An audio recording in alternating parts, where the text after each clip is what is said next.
اپنے اس جملے کا مفہوم مخالف آپ ذرا دیکھیے گا. جو تم نے یہ جملہ بولا کہ توحید کا مطلب ہی یہ بنتا ہے کہ کوئی اپنا پیشاب بھی نہیں روک سکتا. تمہاری اصطلاح میں اگر کوئی نہیں روکتا حقیقت میں وہ توحید پرست ہے, حقیقت میں وہ موحد ہے. اگر کوئی روکتا ہے تو تمہاری اصطلاح کے مطابق وہ تو مشرک ہے. جو اس کے فالورز ہیں ذرا وہ بھی سنیے گا. پھر ہمارے ایک سنی بھائی احسن باکسر نامی ہمارے سنی بھائی ہیں, انہوں نے اس کی اکیڈمی میں جا کر جہاں یہ غلاظتیں, لغویات, بکواسات, ہر وقت صحابہ کرام علیہ رضوان پر تبرہ بازی, اولیاء کرام پر زبان درازی اور مقدس ہستیوں پر یہ بکواسات کرتا رہتا ہے, اسی جگہ پہ جا کر جہاں پر اس نے بقول اس کے توحید بیان کی ہے, اسی مقام پر اسی جگہ پر جا کر اس نے پیشاب کیا. تو اس شخص نے ہمارے سنی بھائی پر, احسن باکسر نامی ہمارے سنی بھائی پر اس نے FIR کٹوا دی ہے. تو میں اس کو کہنا چاہوں گا کہ مرزا جہنمی صاحب, حالانکہ تمہیں چاہیے تھا کہ تم ہمارے اس سنی بھائی کو ایوارڈ پیش کرتے. بسم اللہ والصلاۃ والسلام علی رسول اللہ. معزز سامعین ناظرین,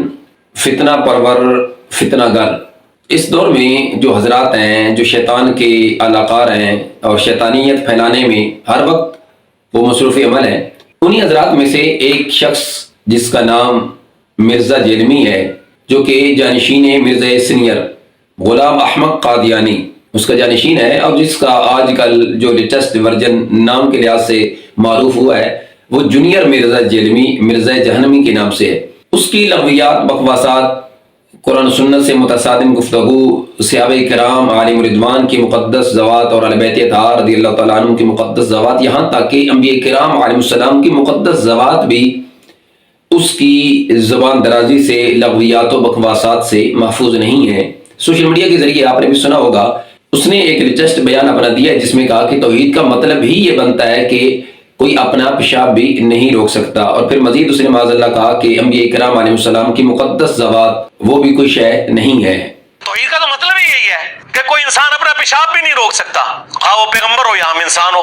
انسان اپنا پیشاب بھی نہیں روک سکتا, خواہ وہ پیغمبر ہو یا عام انسان. تم نے سیدھا سیدھا کہا کہ یہ شخص تعظیم رسول نہیں کرتا کہ جی انجینئر صاحب, کل کو پھر آپ یہ بھی کہیں گے کہ اللہ کے جیسا ہے ہی کوئی نہیں, تو نبی تے شاہی کوئی نہیں, اور جھوٹو تم پہ اللہ کی لعنت ہو. بھئی جب توحید بیان ہوگی تو گستاخی تو آٹومیٹکلی ہو جائے گی, کیونکہ توحید کا مطلب ہی ہے کہ اللہ کے سوا کوئی پیغمبر, کوئی فرشتہ, کیونکہ توحید کا مطلب ہی ہے کہ اللہ کے سوا کوئی پیغمبر, کوئی فرشتہ, کیونکہ توحید کا مطلب ہی ہے کہ اللہ کے سوا کوئی پیغمبر, کوئی فرشتہ, شاہی کوئی نہیں. حالانکہ اس اگر بدنام زمانہ بدبخت ترین انسان کو عقل آئے اور وہ دیکھے کہ رب کی ذات جو کہ قادر مطلق ہے, وہ کن کہے کائنات بن جائے, کہ جن ذوات کے ذریعے اللہ تعالیٰ کی ذات نے اپنی ربوبیت, اپنی وحدانیت اور اپنی ذات کو منوایا ہے, تو انہی مقدس ہستیوں کے ذریعے ہی منوایا ہے. جبکہ رب کی ذات تو قادر مطلق ہے, وہ چاہتی تو بغیر کسی نبی کو دنیا میں مبعوث کرنے کی اپنا آپ منوا لیتی, اور دنیا میں کوئی کافر بھی نہ ہوتا, سارے ہی اس کو ماننے والے ہوتے, ایک رب کی عبادت کرنے والے ہوتے, اسی کی پرستش کرنے والے ہوتے. مگر رب کی ذات نے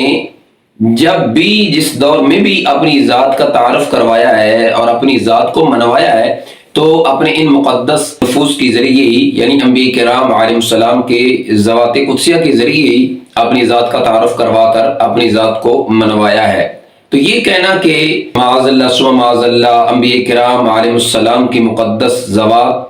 شیء کوئی نہیں, یہ انتہائی کفریہ کلمہ ہے. اصل میں اس کی یہ گفتگو کئی لحاظ سے کفریات پہ مبنی ہے, اور عند الشرع اگر دیکھا جائے تو اس پر کئی لحاظ سے گرفت بنتی ہے, اور اس پر جو ایک شرعی حکم بھی لاگو ہوتا ہے. مگر میں اپنے سامعین و ناظرین اور جو اس کے فالورز ہیں ان کو ایک عام فہم مفہوم میں یہ بات سمجھانا چاہتا ہوں جس کے اندر اس نے یہ لغویات بکی ہیں. آپ نے بھی سنی ہوگی, مزید کوئی سننا چاہے تو وہ بھی سن سکتا ہے. تو اس گفتگو کا مفہوم مخالف کیا بنتا ہے؟ اگر مرزا جیلمی بھی گفتگو سنے تو وہ بھی ذرا عمیق اور دقیق نظر سے اس چیز کو دیکھے کہ اس کا مفہوم مخالف کیا بنتا ہے, کیونکہ اس کو مفہوم مخالف نکالنے کا بڑا ہی شوق ہے. جبکہ بھلے امام جلالی زید شرف وہ نے اس کی گرفت فرمائی تھی,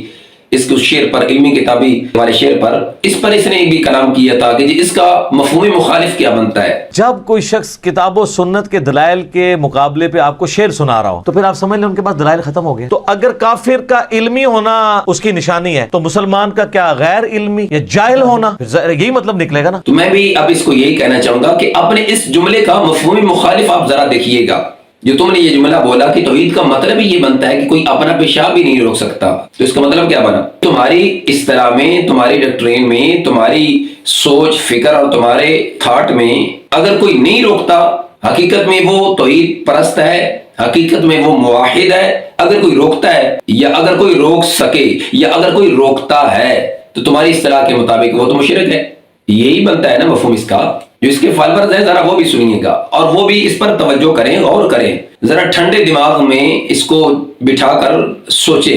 پھر ہمارے ایک سنی بھائی احسن باکسر نامی ہمارے سنی بھائی ہیں، انہوں نے اس کی اکیڈمی میں جا کر جہاں یہ غلاظتیں، لغویات، بکواسات، ہر وقت صحابہ کرام علیہ رضوان پر تبرہ بازی، اولیاء کرام پر زبان درازی اور مقدس ہستیوں پر یہ بکواسات کرتا رہتا ہے، اسی جگہ پہ جا کر جہاں پر اس نے بقول اس کے توحید بیان کی ہے، اسی مقام پر، اسی جگہ پر جا کر اس نے پیشاب کیا۔ تو اس شخص نے ہمارے سنی بھائی پر، احسن باکسر نامی ہمارے سنی بھائی پر اس نے FIR کٹوا دی ہے۔ تو میں اس کو کہنا چاہوں گا کہ مرزا جہنمی صاحب، حالانکہ تمہیں چاہیے تھا کہ تم ہمارے اس سنی بھائی کو ایوارڈ پیش کرتے،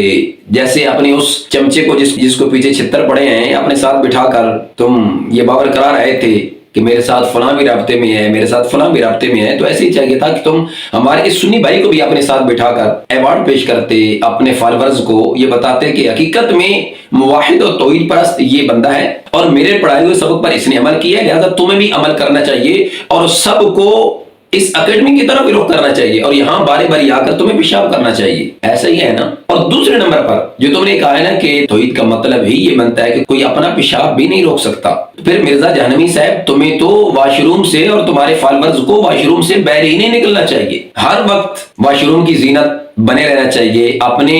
سینئر مرزا غلام احمد قادیانی کی سنت پہ عمل کرنا چاہیے، ہر وقت تمہیں واش روم کے اندر بیٹھے رہنا چاہیے، جب بھی تمہیں پیشاب آئے، پخانہ آئے، فوراً اس کا اخراج ہونا چاہیے، ایک لمحے کے لیے بھی تمہیں نہیں روکنا چاہیے۔ کیوں؟ اگر تم ایک لمحے کے لیے بھی روکو گے تو تم مشرک بن جاؤ گے، اپنی اصطلاح کے مطابق، اپنی ڈاکٹرین کے مطابق، اپنی سوچ فکر اور تھاٹ کے مطابق۔ تو لہٰذا تمہیں اور تمہارے فالورز کو ہر وقت واش روم میں بیٹھے رہنا چاہیے، جب بھی پخانہ پیشاب آئے فوراً اس کا اخراج، تاکہ تم مشرک نہ بن سکو۔ اگر تم ایک لمحے کے لیے بھی پیشاب پخانہ روکتے ہو اپنی اصطلاح کے مطابق تو تم مشرک ٹھہرے۔ لہٰذا اس پر مرزا جہنمی بھی غور کرے اور اس کے جو فالورز ہیں وہ بھی غور کرے۔ میں بار دیگر کہہ رہا ہوں کہ ہمارے سنی بھائی کو اپنے یہاں بلاؤ، اپنے اکیڈمی میں بلا کر ایوارڈ پیش کرو، باقاعدہ کلپ ریکارڈ کرواؤ، اگرچہ وہ سید اعلیٰ امام احمد رضا خان فاضل بریلوی علیہ رحمہ کا، اولیاء اعظام کا، غوث پاک کا، داتا صاحب علیہ رحمہ کا، حضور خواجہ معین الدین چشتی میری علیہ رحمہ کا سچا پکا غلام ہے۔ میں اس لحاظ سے کہہ رہا ہوں کہ جو اس نے